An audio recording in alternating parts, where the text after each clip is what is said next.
Good evening, everyone. The 4th annual Beacon House Celebrity Golf Classic probably had the best weather yet. Conditions were very good at the Marquette Golf Club, just about perfect, in fact, as the teams hit the Gray Walls and Heritage courses. One TV6 group was not scared when they reached the 9th green at Gray Walls. Scott Zerbil drains the 5-foot putt for the birdie after 2 of his teammates missed, and Zerbil is happy I was there. Former Green Bay Packers receiver Robert Brooks had a much tougher challenge on the 9th hole, but he watched a couple teammates miss. He took care of business from there. That was good for about 20 feet. Plenty of celebration following the putt. Brooks was one of a few former NFL players who told us what could happen in the NFC North in 2014. We'd also caught up with a former Viking and a former Lion. Packers, man. I just like the Packers. I like the moves they made in the offseason. I like the, the free agent moves they made. I definitely like the draft. They always draft well, so I like teams that build off the draft, and the Packers have always done that. So I always like their chances. They look great on paper, but sometimes they just don't play up to the potential that they have on the paper. So that's why, and saying that, I guess all of them could be like that. But if I was going to be picking them, I'd go Green Bay, toss Detroit, maybe Chicago and the Vikes.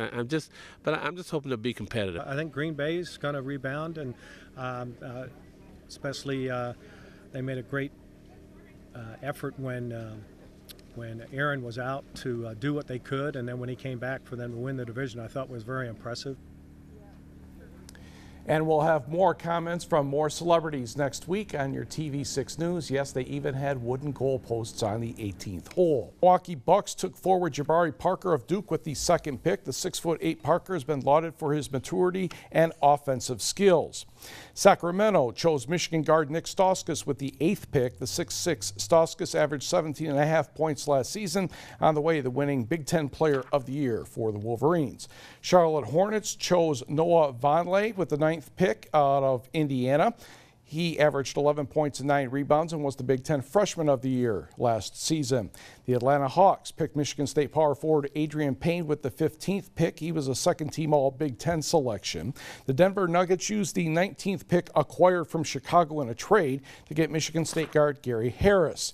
The 6'4" Harris was high on the Nuggets list and slipped to 19. Oklahoma City took Michigan forward Mitch McGary with the 21st pick. He averaged 9.5 points and 8.3 rebounds, but had back surgery, but had to apply for the draft because he tested positive for marijuana and faced a suspension. The Bucks started the 2nd round by drafting 19-year-old Damien Inglis from France.